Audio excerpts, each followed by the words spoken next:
So after ages of off-field drama and controversy, the NRL first round has officially begun. Which teams have made the biggest impact? Which teams have made not? The first game sees us go to Melbourne as the Melbourne Storm take on the Brisbane Broncos. The easiest way to sum this game up was the 20 minutes in the first half was completely and utterly dominated by Melbourne. The Broncos looked completely and utterly not prepared for this, adding to the fact that Darius Boyd is not playing under Wayne Bennett for the first time in his career, and pretty much you can see the Storm just running away with it. Vunivalu has probably going to see himself early as one of the front runners for the Dally M. His strong tackling and his blistering pace is definitely on show in this game. Could be a long season for Brisbane. Going from one of the more entertaining matches of the season to arguably one of the most boring games of the round between the Newcastle Knights and the Cronulla Sharks. You know a game is boring when it takes until the 68th minute for the first try to come in. It was 0-0 in the first half.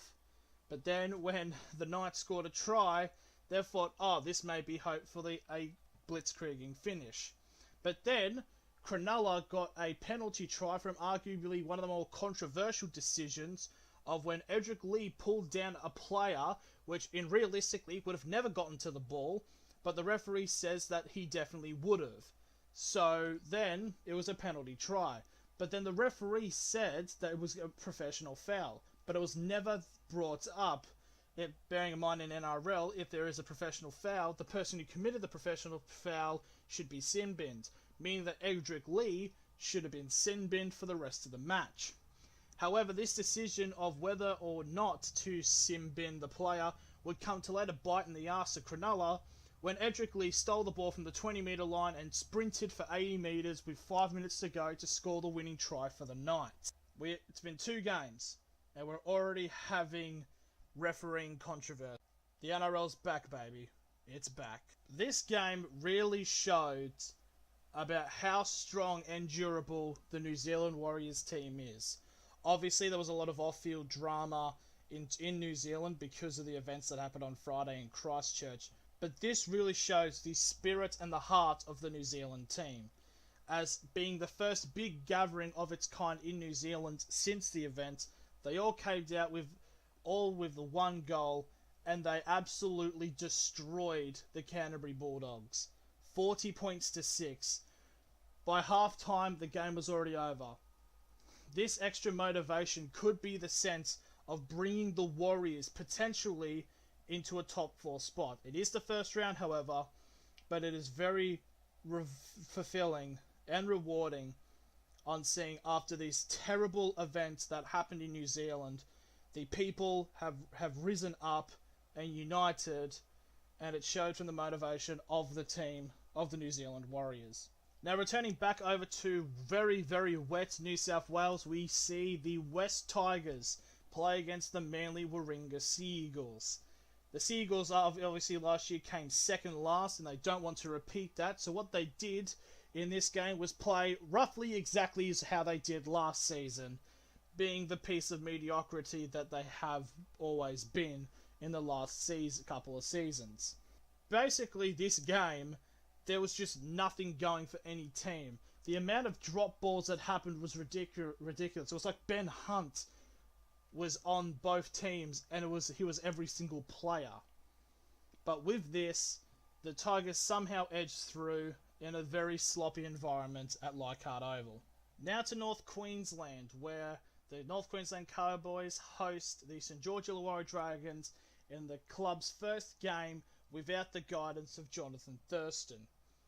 And personally, they did alright. They had some great strong forwards going through, making big-ass plays. Bearing in mind they were playing against the Dragons, who instead of going very dominant in the first half of the season last year, I think they're starting the approach of just being shit for the rest of the year, as they didn't have really much chance of winning this game. But it is good to see that the Cowboys can somehow stand on both feet without Jonathan Thurston. This is what I would like to call foreshadowing if the Cowboys do go shit. By far the most entertaining match of this round had to be the Battle of Western Sydney between the Penrith Panthers and the Parramatta Eels. Surprising to see, Parramatta were pumping the Penrith Panthers harder than some people pump Mark Guy's daughter. And then you see my channel getting deleted. But anyways, the first half was really a masterclass of the newfound Parramatta Eels. But in the second half, things changed. Michael Jennings got sent to the bin for 10 minutes for a high challenge, and surprisingly, all of a sudden, here come Penrith, which is literally the story of last year. But this time, it didn't happen that way, as Parramatta were able to hang on and eventually win the game. But it is very interesting how Michael Jennings got sin-binned for that high challenge, but a Penrith player shoves a Parramatta player from behind, and it only gets a penalty, and it's not a professional foul. It just makes me kind of think that Phil Gould is just in the background manipulating these matches. But who knows? Who knows? It'll be a long year for the Penrith boys. And the final game of the round takes us to the arena of mediocrity as the Gold Coast Titans host the Canberra Raiders in another sloppy game. The Gold Coast Titans has always seemed as a team for me as the only reason they exist is that away teams can have good away statistics, because usually the crowd is either 50-50 in terms of home and away support, or there's more away supporters than home supporters, and it really shows. One thing the Titans needed to do was come out strong. What they shouldn't have done is gotten Tyrone Roberts injured within the first half. Nice start. And with that, with no guidance, the Titans had 0-0 chance, as Canberra ran away to a 21-0 easy win, the first shutout of the season. Upon review of the first round, I must say, the games are running a lot more firmer. There is not much stoppage in refereeing terms. Yes, they did make a few terrible decisions in this round, but they're letting the game flow normally. I have a feeling this will not last. Good luck with the rest of the season, boys. Except you Titans, we all know you're gonna suck.